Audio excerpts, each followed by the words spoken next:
Election result వచ్చిన దగ్గర నుంచి చూస్తున్నానండి, చాలామంది చాలా రకాలుగా నాపై ముఖ్యంగా విమర్శలు చేస్తున్నారు, ఆరోపిస్తున్నారు, బూతులు తిడుతున్నారు, రకరకాల అనాలిసిస్లు చేస్తున్నారు. కొత్త కొత్త మోకాలన్నీ వచ్చి జగన్మోహన్ రెడ్డి అధికారంలో ఉన్నప్పుడు అతని మీద పోరాడడానికి ఎప్పుడు వీళ్ళు ఎవరు కనపడలేదు. కానీ ఇప్పుడు మాత్రం ఎవరెవరో కొత్త కొత్త వాళ్ళు అందరూ వచ్చేసి రాజేష్ మాసన్ అలాగైపోయాడు, రాజేష్ మాసన్ ఎలాగైపోయాడు, జీవితం నాశనం అయిపోయింది, బర్బాద్ అయిపోయింది. బాబా ఒకటి కాదు రెండు కాదు. అయితే వారిలో ఎక్కువ శాతం మంది ఈ ముగ్గురు నాయకులతో నన్ను పోలుస్తున్నారు. నా ఫోటో కూడా వీరు పక్కన పెట్టి వీళ్ళ నలుగురు పరిస్థితి ఏంటి, వీళ్ళ నలుగురు బతుకు బస్ స్టాండ్, వీళ్ళ నలుగురు ఎలాగైపోయారు, వీళ్ళ నలుగురు దురదృష్టవంతులు, ఇలా రకరకాల అనాలిసిస్లు చేస్తున్నారండి. దాని గురించి ఒక చిన్న వివరణ ప్రజలకు ఇవ్వాలని నేను ఈ రోజున ఈ వీడియో ముందుకు రావడం జరిగింది. అడగకపోతే అమ్మాయిన పెట్టదనేది సామెత, చెప్పకపోతే నిజం అమ్మకు కూడా తెలియదు అనేది ఇప్పుడున్న నానుడి. ఎందుకంటే వాస్తవం ఏంటనేది తెలియకపోతే జరిగే ప్రచారాన్ని నిజమని నమ్మే పరిస్థితి ఉంటుంది. ఇక్కడ మనం చూడొచ్చు, కళ్యాణ్ దిలీప్ శంకర్ గారు, ఆయన సుప్రీంకోర్టు అడ్వకేట్, అలాగే జనసేన సానుభూతి పరులైన, ఇక రెండోది ముద్రగడ పద్మనాభం గారు పెద్ద తరం నాయకుడు ఆయన, ఇక మూడోది పోతిన మహేష్ గారు, ఆయన జనసేన నాయకులు, విజయవాడ ఈస్ట్ ఆర్ వెస్ట్కి ఆయన ఇన్ఛార్జ్గా కూడా పనిచేశారు, జనసేన పార్టీలో రాష్ట్ర నాయకులుగా కూడా ఉన్నారు. వీళ్ళ ముగ్గురులో ఉన్న కామన్ పాయింట్ ఏంటంటే పవన్ కళ్యాణ్ గారిని వ్యతిరేకించారు. వీళ్ళ ముగ్గురు పవన్ కళ్యాణ్ గారిని వ్యతిరేకించారు.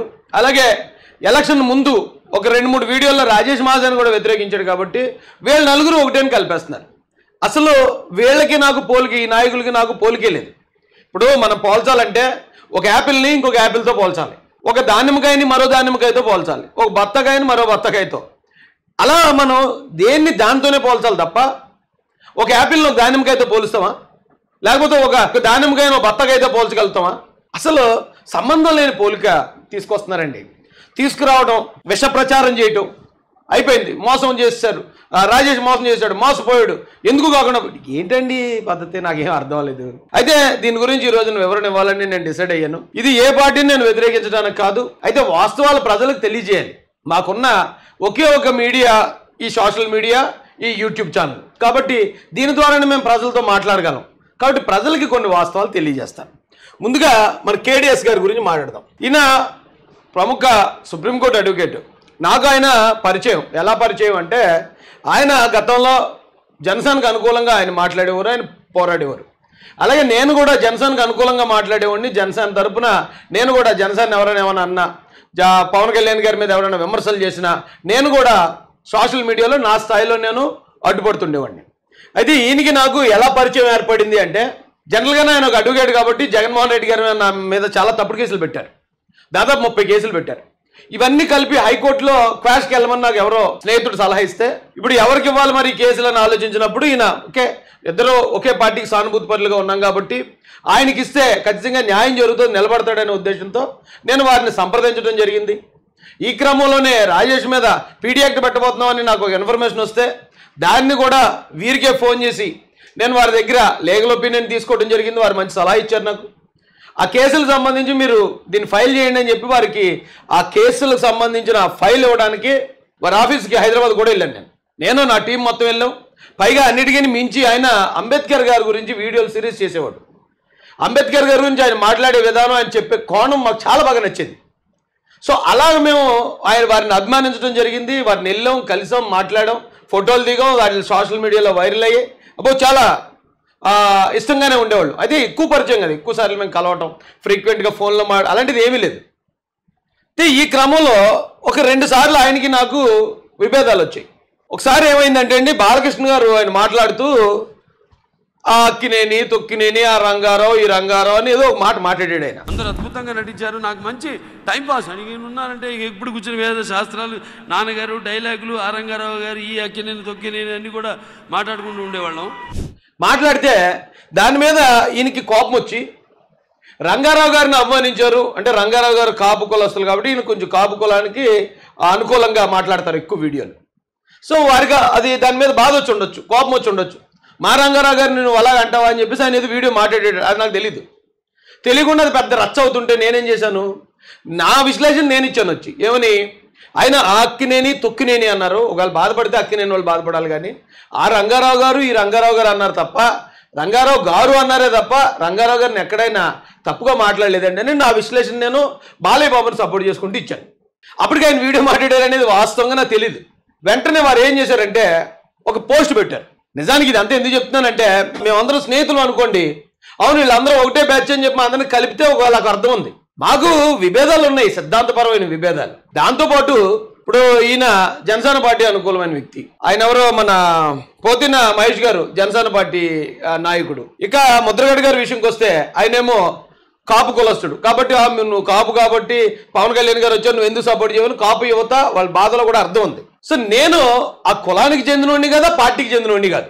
నేను తెలుగుదేశం పార్టీ, నేను ఒక ఎస్సీ కులానికి చెందిన వ్యక్తిని. అసలు నాకు వీరికి ఏంటి పోలిక నాకు అర్థం కాక నేను ఈ వీడియో ముందుకు రావడం జరిగింది. అయితే వీరు ఏం చేశారంటే అప్పుడు నా మీద ఒక పోస్ట్ పెట్టారు. కొంతమంది అంబేద్కర్ అని ఏదో మాట్లాడుతూ ఉంటారు కానీ మనం అనుకున్న నిజాయితీ లేదని, ఏదో వారికి నా మీద కోపం వచ్చి ఉండొచ్చు, లేకపోతే నన్ను అపార్థం చేసుకుని ఉండొచ్చు, ఏదైనా జరిగి ఉండొచ్చు. వారు నెగిటివ్గా పెట్టారు పోస్ట్. ఆ రోజు నేను కళ్యాణ్ దిలీప్ గారి గురించి ఒక్క నెగిటివ్ మాట కూడా ఎక్కడ నేను మాట్లాడలే, ఎప్పుడు మాట్లాడలేదు, అప్పుడు కూడా మాట్లాడలేదు. తర్వాత కొంతకాలానికి ఏమైందంటే, నీవు నేర్పిన విద్య నీరజాక్ష అని వారు చంద్రబాబు నాయుడు గారి మీద ఒక పోస్ట్ సంథింగ్ వీడియో ఏదో మాట్లాడారు. అప్పుడు చంద్రబాబు నాయుడు గారు అరెస్ట్ అయిన బాధలో ఉన్నాం. ఆయన అరెస్ట్ అయిన బాధలో ఉన్నప్పుడు ఈయన ఇలా మాట్లాడడం, అప్పటికే జనసేన పార్టీ తెలుగుదేశం పార్టీ అనుకూలంగా ఉన్న పరిస్థితి అనమాట అండి. అప్పుడు నాకు బాధ అనిపించింది. నేను అప్పుడు తెలుగుదేశం పార్టీ అధికార ప్రతినిధిని. నాకు వారితో నాకున్న స్నేహం ఇవన్నీ పక్కన పెడితే పార్టీ అంటే పార్టీయే కదా మరి. ఇప్పుడు నేను ఏ పార్టీ కోసం పనిచేసినా అలాగే పనిచేశానండి. నేను మొదట వైఎస్ఆర్సీపీ కోసం పనిచేశాను. ఆ వైఎస్ఆర్సీపీలో జగన్మోహన్ రెడ్డి కోసం ఎక్కడ దాకా వెళ్ళాలి అక్కడ దాకా వెళ్ళాను. తర్వాత నేను పవన్ కళ్యాణ్ గారికి అనుకూలంగా ఉండటం మొదలుపెట్టాను. పవన్ కళ్యాణ్ గారి మీద ఎవడో మంత్రులు కానివ్వండి, ఎమ్మెల్యేలు కానివ్వండి, ఈవెన్ జగన్ గారు కానివ్వండి, ఎవరు మాట్లాడినా సరే ఇమ్మీడియట్గా అడ్డుపడేవాడిని. ఇమ్మీడియట్గా నా స్థాయిలో వాస్తవాలు నేను ప్రజలకు తెలియజేసే పరిస్థితే. తర్వాత నేను తెలుగుదేశం పార్టీలో జాయిన్ అయ్యాను. ఇక చంద్రబాబు నాయుడు గారిని, లోకేష్ గారిని ఎవరన్నా వారిని అడ్డుకోవాల్సిన బాధ్యత అధికార ప్రతినిధికి నా పై ఉంది. సో నేను మరొక వీడియో పెట్టాను. ఏమంటే మీరు అలా మాట్లాడకుండా ఉండాల్సింది. ఇప్పుడు మేము అందరం బాధలో ఉన్నప్పుడు మీరు నీవు నేర్పిన నిజ అంటే జగన్ గారు అరెస్ట్ అవ్వటం, చంద్రబాబు గారు అరెస్ట్ అవ్వటం ఒకటి కాదు. జగన్ గారు నిజంగానే అక్రమాస్తులు సంపాదించారు, చంద్రబాబు నాయుడు గారి మీద పెట్టిన తప్పుడు కేసు రెండు ఒకటే అలాగ అవుతాయండి అని నేను వీడియో మాట్లాడాను. అది వారికి కోపం తెప్పించింది. కోపం తెప్పిస్తుంది. కోపం రాకపోతే మనం ఆశ్చర్యపోవాలి. ఎందుకంటే నేను మాట్లాడిన దానికి ఆయనకు ఎందుకు కౌంటర్ ఇవ్వాల్సి వచ్చిందని చెప్పి ఆయన కోపం వచ్చింది. కోపం వచ్చి ఆయన జనసేన పెద్దల దృష్టికి తీసుకెళ్లారు. పెద్దల దృష్టికి తీసుకెళ్తే వారు కూడా మరి ఈ టైంలో నువ్వు అది మాట్లాడకుండా ఉండాల్సింది కదా, ఆయన అప్పుడు అరెస్ట్ అయ్యి అందరూ బాధలో ఉన్నప్పుడు మీరు ఎందుకు మాట్లాడారని ఏదో పెద్దలు ఎవరో అన్నారని వారే మళ్ళీ వీడియో పెట్టి, ఇక రాజేష్ని గురించి నేను మహాసేన రాజేష్ గురించి మీరు చేస్తే పట్టించుకోలేదు, నేను ఇక్కడి నుంచి ఇక రాజకీయాలు మాట్లాడి ఏమి మాట్లాడినాక రాజేష్ గారు మీరు కూడా ఆయన నాకు ఏదో స్వీట్ వార్నింగ్ ఇచ్చారు. కానీ ఆ తర్వాత కూడా నేను వారి మీద ఎప్పుడు నెగిటివ్గా నేను మాట్లాడలేదు. నేను అప్పుడు నా చంద్రబాబు నాయుడు గారి గురించే మాట్లాడాను. గతంలో బాలకృష్ణ గారి గురించే ఆ రెండు సంఘటనల్లోనే వీరికి సంబంధించి నేను వ్యతిరేకంగా మాట్లాడాల్సి వచ్చింది, సిద్ధాంతపరంగా మాత్రమే. పర్సనల్గా మాకు ఏ గొడవలు లేవు. ఇది వారికి నాకు మధ్యలో ఉన్న ఇది.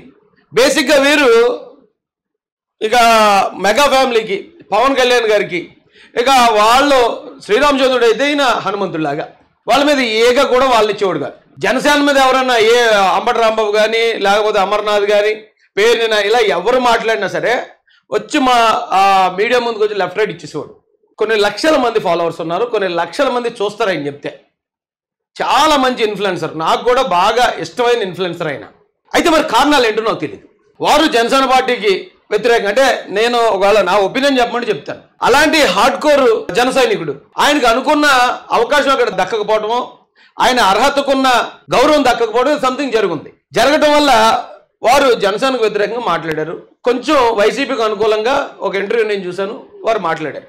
దాన్ని కూడా నేను తప్పుపట్టను, ఎందుకంటే అది వారి నిర్ణయం, అది రాజ్యాంగం వారికి ఇచ్చిన హక్కు. అందులో నేను అలా కల్పించుకోవట్లేదు. వీరి విషయంలో జనసేన వారు ప్రవర్తించిన తీరు కూడా నాకేమో ఆక్షేపణీయం కాదు. ఏమో వారు ఎందుకు అలా చేశారో నాకు తెలియదు. ఈ క్రమంలో ఈయన మాట్లాడారు జనసేనకు వ్యతిరేకంగా లేకపోతే వైసీపీకి అనుకూలంగా అనేదానికి, దాన్ని రాజేష్ మహాజన్కి లింక్ ఎట్టి ఇప్పుడు వస్తున్న కొంతమంది బొకడా విశ్లేషకులు ఎవరైతే ఉన్నారో ఈ బొకడా గాళ్ళకి నేను చెప్తున్నాను, ఈ రెండింటికి ఏంటి సంబంధం?